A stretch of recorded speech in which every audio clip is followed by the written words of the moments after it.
Sebelumnya, dari semua kelompok, kami hanya menampung 3 pertanyaan saja. Oke. 1, 2, 3.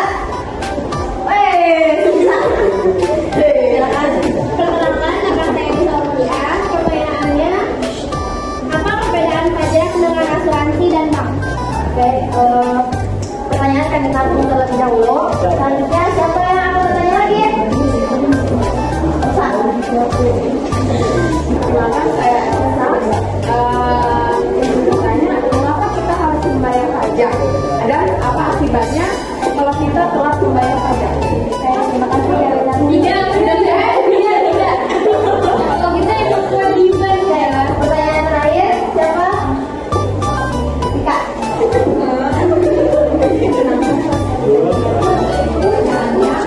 Apakah pajak ini sebuah penerimaan negara? Terima kasih. Oke, kelompok 2 akan menjawab terlebih dahulu pertanyaan dari Nisa. Pertanyaan dari Nisa, apa perbedaan pajak dengan asuransi dan bank? Pajak, asuransi, dan bank adalah konsep keuangan yang berbeda. Pajak adalah pembayaran wajib kepada pemerintah, sedangkan asuransi melibatkan perlindungan finansial atas risiko tertentu. Dan bank adalah lembaga keuangan yang menyediakan layanan penyimpanan dan peminjaman. Pajak diperlukan oleh pemerintah untuk menandai pengeluaran publik, sementara asuransi dan bank melayani kebutuhan keuangan dan risiko individu atau perusahaan. Yes. Dan selanjutnya pertanyaan dari Elsa yang akan dijawab oleh Hilman. Oke. Pertanyaannya,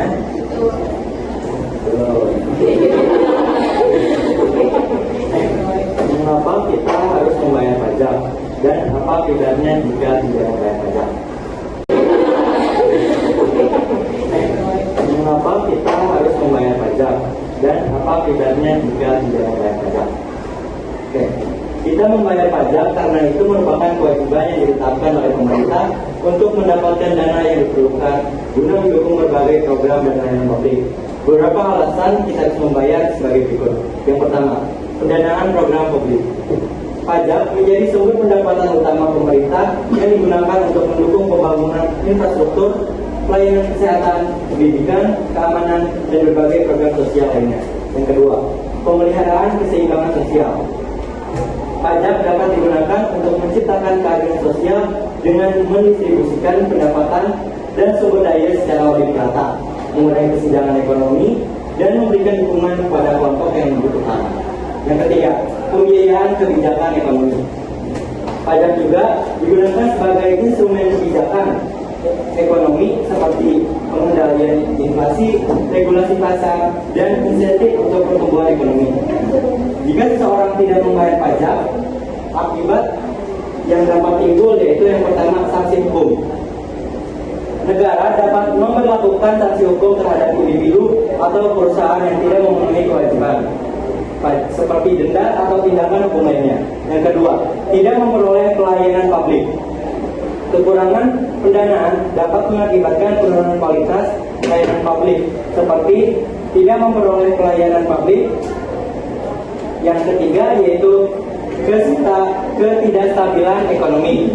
Kekurangan pendapatan akibat pajak yang tidak dibayar dapat menyebabkan ketidakstabilan ekonomi, menghambat pertumbuhan, dan berpotensi merugikan perekonomian nasional. Yang terakhir yaitu kurangnya kepercayaan investor. Ketidakpatuhan terhadap kewajiban pajak dapat menurunkan kepercayaan investor terhadap stabilitas ekonomi suatu negara. Jadi penting untuk kita memahami berbayar pajak dan bagian dari tanggung jawab sebagai warga negara untuk berkelanjutan dan kemajuan masyarakat.